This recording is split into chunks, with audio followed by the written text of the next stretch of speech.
Welcome to Dollars and Cents, where we make sense of what's impacting your money, the economy, and local business. I'm Pam Cook.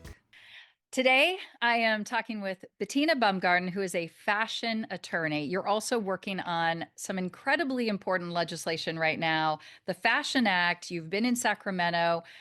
Tell us briefly about what is your title with the act, the process that you're working with right now. Thank you so much, Pam. Really honored to be here and have an opportunity to speak about this landmark bill and my work in this area. I am a fashion law attorney indeed, and I work as the fashion and policy advisor for the New Standard Institute, which is the organization sponsoring the Fashion Environmental Accountability Act, AB 405.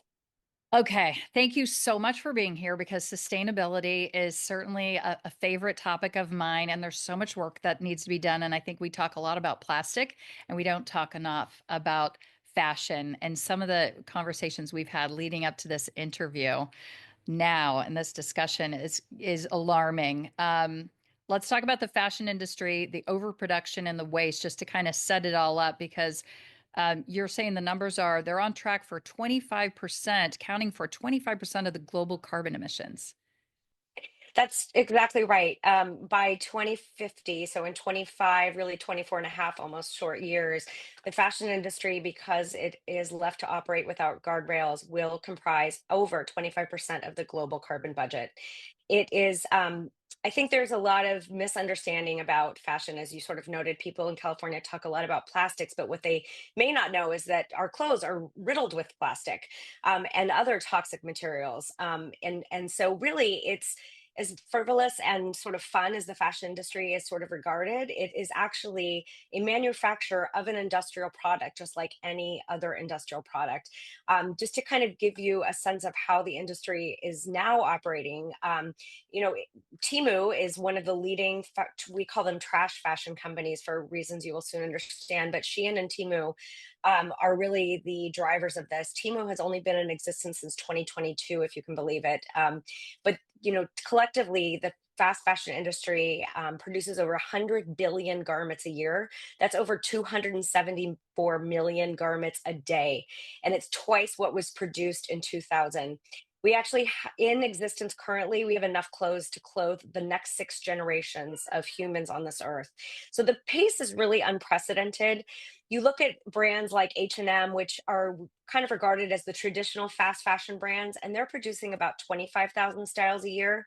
In comparison, Shein is producing 1.3 million styles a year. Timu's earnings were 18 billion in its first year. It took Gap 33 years to reach 10 billion. So not only are they operating at these unprecedented paces, but they are seizing market share. In fact, the US comprises about 40% of their business, and Californians alone spent over $5.5 billion on fast fashion. It's the largest growing sector to landfill. Of the 100 billion garments that are produced, 80% end up in landfill, generally after one wash or wear, because they're so poorly made but never biodegrade. And actually, 60% of clothing is made of plastic.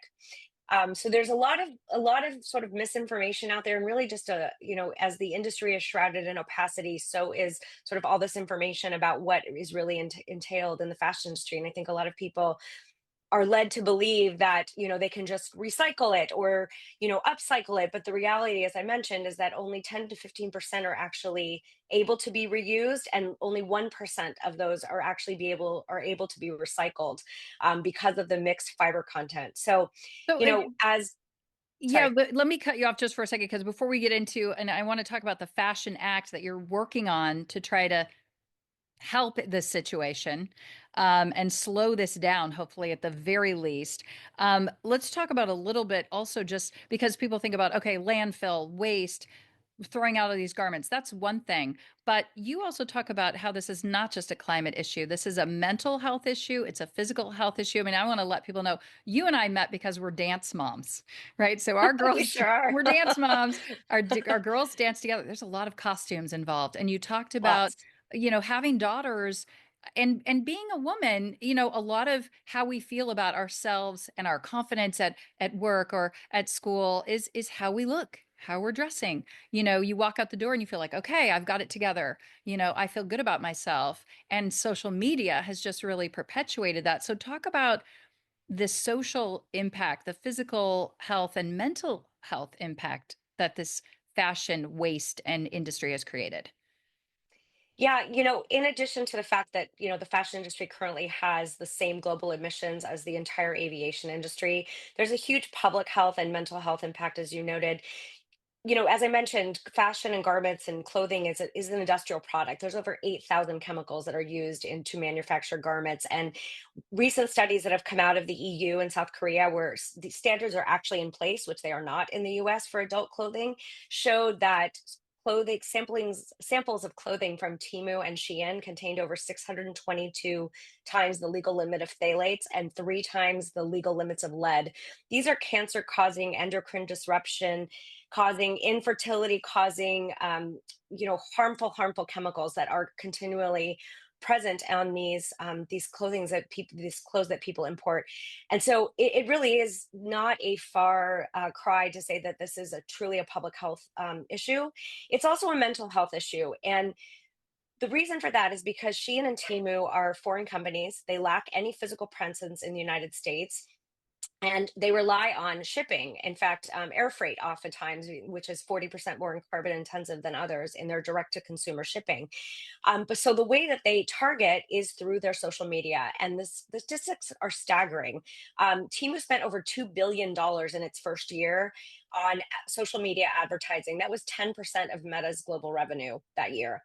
And Wow. what they do is bombard the vulnerable, the marginalized communities, and really Gen Z, and especially Gen Z girls, with and preying on their insecurities and really exploiting this need to fit in and look a certain way and be a certain way, as you've mentioned.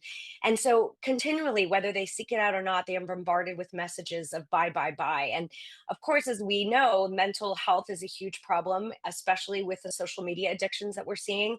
And there's scientific studies that you get a dopamine hit Right. every time you click that button, and then when you Right. open your package when it arrives. And so teens are really feeling the impacts of that. There's a recent study that showed that 1 of 3 Gen Zers feel addicted to fast fashion. And, much like the cigarettes of our generation, teens are feeling the same sorts of pressure that they know it's bad for them, but they can't help but participate because of this social pressure. And these companies are playing right into that and exploiting them further. So, how do we, it's so overwhelming, I think, for people listening. Again, I know you're working on a fashion act, and we'll talk about that a little bit. How is that working on manufacturing and addressing it at that end? Because like you said, we can do things on this end. We can go to thrift shops and we can shop less, but the fact that it's being manufactured at this rate and the way Yeah. they're manufacturing it also, I know you pointed out to me, what they're using could be more environmentally friendly. So how are you Yeah. working the Fashion Act? How is it working on addressing those issues? So the Fashion Act, unlike any other piece of legislation, actually is the very first bill to squarely regulate the fashion industry. I know this because I went back to school to study fashion law, only to find out that there was no single piece of regulation to squarely regulate the fashion industry. So this landmark bill is lives up to its name in that regard. And what it does is it requires fashion sellers, which is a defined term, consisting of brands that want to sell into California with global revenue over $100 million. They are required to do 2 things. They're required to set and achieve science based climate reduction targets in line with the Paris Agreement. And they are required to reduce the amount of toxic chemicals, some of which I mentioned: lead, bisphenols, azo-dyes, phthalates, formaldehyde, others, from their production, so that they are not left and are worn and then absorbed through our skin, the largest organ on our body, Yeah. and causing these horrific health effects. So how does this work? Well, the bill is really set up to allow for flexibility. We recognize that brands that would be forced to comply have different business models. And so it allows for some flexibility in how they can achieve that. There's actually lots of ways to go about achieving that. you know, uh, there's so many inputs into the process. It can be anything from the type of fiber you use to how you transport it, what kind of product packaging you're using. But really, the hotspot is for emissions is in the tier 2 section. And if you allow me to get in the weeds just a little bit, Yeah. the most and this is why this bill is so important because it does address the outset of manufacturing. So if you're a brand and you're forced to comply with these climate reduction targets, one of the really essential ways you can reduce those is by actually focusing on your tier 2 manufacturing, and that's where the fiber is actually converted into a textile. It's a very heat intensive process, not just in sort of fabricating the actual textile itself, but also in the finishing and dyeing processes. And right now, these manufacturers are using coal boilers. Those are Oh, incredibly wow. carbon intensive. And Right. unlike the airline industry, which doesn't have an easy fix, the technology exists, and it's to swap out coal boilers for electric boilers. And in doing that, there could be a significant reduction, actually, because 76% of the carbon footprint of any garment takes place in that tier 2, where the textile is fabricated.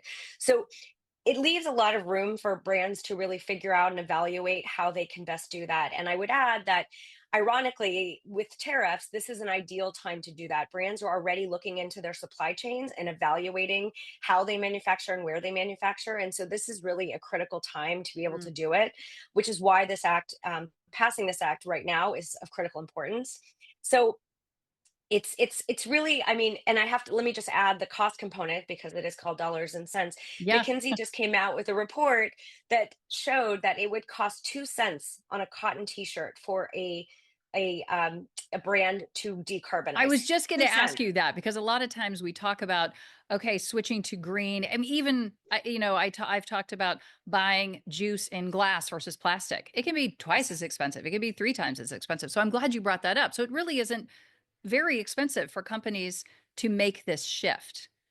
It's really not. And that, I think, is also part of the propaganda, unfortunately, that a lot of the brands, including Shein and Temu, are perpetuating, is that you can't afford a responsibly made product, but actually they can. And we've talked to a lot of young people, and they've all said, I'd be willing to pay 2 cents to know that I have an earth to live on. Everyone is very concerned about transportation and housing and just inflation and the cost of living, Yeah. especially in California. But 2 cents is such a small price to pay, and for these companies to really absorb in order to ensure that there is a future for this. Because where are we kind of, I mean, there's no need for clothes if we can't live on earth. My The daughter, numbers are yes. staggering that you brought up in terms Staggering. of like, I mean, say it again, 6 generations, we already have the clothing Yes. produced to clothe 6 generations. Correct. So this fashion act that you're working in, unfortunately, I wish it was worldwide or even United States wide. This is really just California right now leading the way. New York has their own version, right? So So we're does kind Massachusetts as and well. Massachusetts. Massachusetts Okay, has, so yes. starting state by state, is the hope. So at this point, what you're working on is to prevent the clothing coming into just California, or would it be over these manufacturers in general bringing into the United States? Well, right now, in large part because of the current administration, we are operating on a state level. California is the fourth largest economy in the entire world. It just surpassed Japan. So, leading in the two main states in really the fashion leaders in this country are critical. And we've seen, as for example, with the fuel efficiency standards, that Right. once California implements legislation, everyone else is quick to follow. And we've created a little bit of a competition between New York and California, Nice. which is always a good thing. But Yeah. we've really found that because this industry needs California, that this is the place to start. Yeah, California, New York, certainly two of the fashion empires, I don't know, central areas of fashion for the country and the world. It's, like Paris and London. So that's good. Let's talk about just um, some things that we can do because you're working hard in Sacramento. Okay. What can we do as a consumer? Because I know is thrifting helping? Is that enough? Do we look for companies that are making um, a shirt out of recycled fiber? What are some things that we could do? I mean, reduce our spending. Number one, you're convincing me that I don't want to buy anything new. I mean, 30 years ago, people wore 100% of their clothes because they had 20 things in their wardrobe. Now they spend 20 times that amount and wear only 20% of what they have. So that's certainly one thing. And that's, again, the perpetuation of consumerism is that you need more, you should buy more. But obviously circularity and the secondhand market is really important. We have really cherished partners, Vestiaire Collective, as well as ThreadUp, a local company Yep. based in the East Bay here. And it's a very important part of this process because we have to be able to keep what we've made in circulation. And so they do a phenomenal job of doing that. However, as I mentioned, the problem is that we have an overproduction problem. And so, we want to be buying things that we want to be buying less, but we want to be buying things that I would advocate for companies that are already advocating for the passage of this bill. And I should add that we have a robust coalition, as you've mentioned. A number of the leading brands are California companies: Oh, Everlane, Reformation, Rothy's, Patagonia. These are obviously incredible companies that are doing great work and have not only said we are willing to be regulated, they're advocating for this regulation because they recognize that there is a playing field to be leveled. And really, they need to recognize the floor needs to be raised on a lot of these issues. And because they operate in California and are responsibly manufacturing, they're being punished in a way. And so we want to be able to support those companies not only through this legislation, but also through consumption. Those are great companies that are doing great things. Um, one other thing to do is just to really take care of your clothes. Maybe steer away from dry cleaning. There's a lot of things that don't necessarily need to be dry cleaned. I, for example, hand wash all of my wool and cashmere because it actually causes, it's better for the environment. They last longer. It's softer on the fiber. And I would also argue that there people, I think, question, why should I spend more when I can spend less? And I think there is a true cost argument to be mm, made here, is yeah. that investment in something that lasts longer and is well Right. made will actually cost less over the long run. And again, you don't need to buy $150 t-shirt. You can buy a well-made, responsibly made Right. shirt, that is, that won't break the bank, but that is also properly cared for. That will help a lot as well. I'm glad you brought that up because I have two girls and I noticed if I bought something, I'm not going to name brands, but if I bought something at a cheaper store, they barely that item, that cute dress that I bought barely made it through one daughter. If I bought them at a higher end, nice 100% cotton, it made it through two girls and I was even able to pass it on to somebody else. So there is a real cost savings. You think you're spending less, but in the long run, like you said, you're spending more. And we're spending too much cost on our environment. Yeah, the environmental cost is approaching levels that are irreparable, and that scares me, and that scares our young people. As you mentioned, we just went through the Natural Resource Committee in Sacramento on Monday, and we had young people come and testify about their existential fears about what this industry is doing and their willingness to basically, suck up that 2 cents in order to know that they are going to have fresh air and clean water and a safe state to live in. Good. So I have a lot of confidence in our younger generation. They seem to be much more aware, and people like you are getting the information out there, so they are more aware. Really quick, because we'll have to go. Really quick, just where does the Fashion Act stand, and where can people find out more information to help support? thank you. Yes. So the Fashion Act in California currently, we've just passed through our two policy committees, so the Environmental Safety and Toxic Materials Committee, as well as Natural Resources. We're headed to appropriations, and that is a very critical committee to get through. So we are anticipating a hearing at the end of May, and we're garnering support both from our California manufacturers and innovation companies, some of whom include eco manufacturing. It's a brand here, community made. Unspun is also a local innovation company. These are all brands and companies that stand to benefit from this bill. And so we're looking for broad range support. We also have environmental organizations in support, including environmental voters and Sierra Club and Californians Against Waste and Breast Cancer Prevention Partners, health organizations. We really need constituent support. We need Okay. people to reach out to their California State Assembly members as well as their state senators and let them know that this is a very important piece of legislation that they support. And you can find those addresses online. If you simply type in "find my assembly member" or "find my state senator," you can fill out a quick form and let them know that that's important. You can also go to our website, which is thefashionact.org. Great. And that is a great place to find out a little bit more about the bill and to join our over 120 coalition members and growing. And we also have a lot of outreach at college campuses: UC Berkeley, Stanford, Cal Poly, UC Santa Barbara, UC Davis, San Francisco State. And so there's lots of opportunities to get involved. If you happen to be a college student listening to this, or you're a parent of a college student, Great. reach out to some of your campus organizations because we are in good touch with them and they are very engaged in this effort. Okay. Thefashionact.org Yes. and Californians Against Waste. That sounds like a good site for us all to visit as well.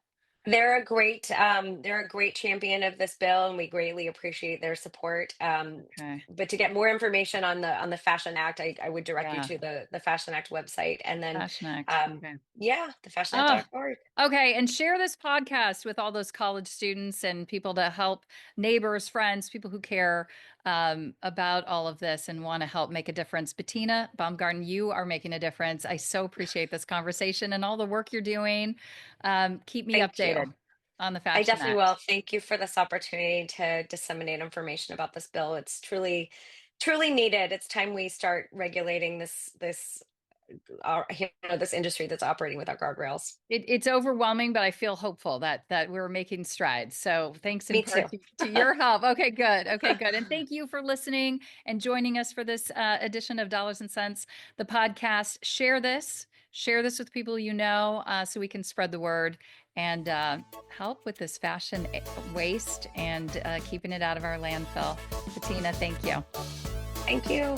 Until next time, I'm Pam Cook.